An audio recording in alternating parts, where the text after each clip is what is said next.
पत्नी के लिए एक सबसे बड़ी सीख। शादी की वर्षगांठ की पूर्व संध्या पर पति पत्नी साथ में बैठे चाय की चुस्कियां ले रहे थे। संसार की दृष्टि में वो एक आदर्श युगल था। प्रेम भी बहुत था दोनों में, लेकिन कुछ समय से ऐसा प्रतीत हो रहा था कि संबंधों पर समय की धूल जम रही है। शिकायतें धीरे धीरे बढ़ रही थीं। बातें करते करते अचानक पत्नी ने एक प्रस्ताव रखा कि मुझे तुमसे बहुत कुछ कहना होता है, लेकिन हमारे पास समय ही नहीं होता एक दूसरे के लिए। इसलिए मैं 2 डायरियां ले आती हूँ और हमारी जो भी शिकायत हो हम पूरा साल अपनी अपनी डायरी में लिखेंगे। अगले साल इसी दिन हम एक दूसरे की डायरी पढ़ेंगे ताकि हमें पता चल सके कि हम में कौन सी कमियां हैं, जिससे कि उसका पुनरावर्तन ना हो सके। पति भी सहमत हो गया कि विचार तो अच्छा है। डायरियां आ गईं और देखते ही देखते साल बीत गया। अगले साल फिर विवाह की वर्षगांठ की पूर्व संध्या पर दोनों साथ बैठे एक दूसरे की डायरियां ली। पहले आप की मनोहार हुई। आखिर में महिला प्रथम की परिपाटी के आधार पर पत्नी की लिखी डायरी पति ने पढ़नी शुरू की। पहला पन्ना, दूसरा पन्ना, तीसरा पन्ना। आज शादी की वर्षगांठ, मुझे ढंग का तोहफा भी नहीं दिया। आज होटल में खाना खिलाने का वादा करके भी नहीं ले गए। आज मेरे फेवरेट हीरो की पिक्चर दिखाने के लिए कहा तो जवाब मिला बहुत थक गया हूँ। आज मेरे मायके वाले आए तो उनसे ढंग से बात नहीं की। आज बरसों बाद मेरे लिए साड़ी लाए भी तो पुराने डिजाइन की। ऐसी अनेक रोज रोज की छोटी छोटी फरियादें लिखी हुई थी।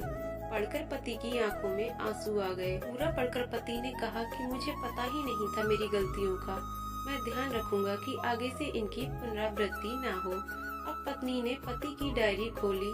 पहला पन्ना कोरा, दूसरा पन्ना कोरा, तीसरा पन्ना कोरा। अब 2-4 पन्ने साथ में पलटे, वो भी कोरे। फिर 50-100 पन्ने साथ में पलटे, वो भी कोरे। पत्नी ने कहा कि मुझे पता था कि तुम मेरी इतनी सी इच्छा भी पूरी नहीं कर सकोगे। मैंने पूरा साल इतनी मेहनत से तुम्हारी सारी कमियां लिखी ताकि तुम उन्हें सुधार सको, और तुमसे इतना सा भी नहीं हुआ। पति मुस्कुराया और कहा, मैंने सब कुछ अंतिम पृष्ठ पर लिख दिया है। पत्नी ने उत्सुकता से अंतिम पृष्ठ खोला। उसमें लिखा था, मैं तुम्हारे मुंह पर तुम्हारी जितनी भी शिकायत कर लूं, लेकिन तुमने जो मेरे और मेरे परिवार के लिए त्याग किए हैं और इतने वर्षों में जो असीमित प्रेम दिया है, उसके सामने मैं इस डायरी में लिख सकूं, ऐसी कोई कमी मुझे तुम में दिखाई ही नहीं दी। ऐसा नहीं है कि तुम में कोई कमी नहीं है, लेकिन तुम्हारा प्रेम, तुम्हारा समर्पण, तुम्हारा त्याग उन सब कमियों से ऊपर है। मेरी अनगिनत अच्छा में भूलों के बाद भी तुमने जीवन के प्रत्येक चरण में छाया बनकर मेरा साथ निभाया है। अब अपनी ही छाया में कोई दोस्त कैसे दिखाई दे मुझे। अब रोने की बारी पत्नी की थी। उसने पति के हाथ से अपनी डायरी लेकर दोनों डायरियां अग्नि में सुहा कर दी और साथ ही सारे गिले शिकवे भी। फिर से उनका जीवन एक नव परिणित युगल की भांति प्रेम से महक उठा।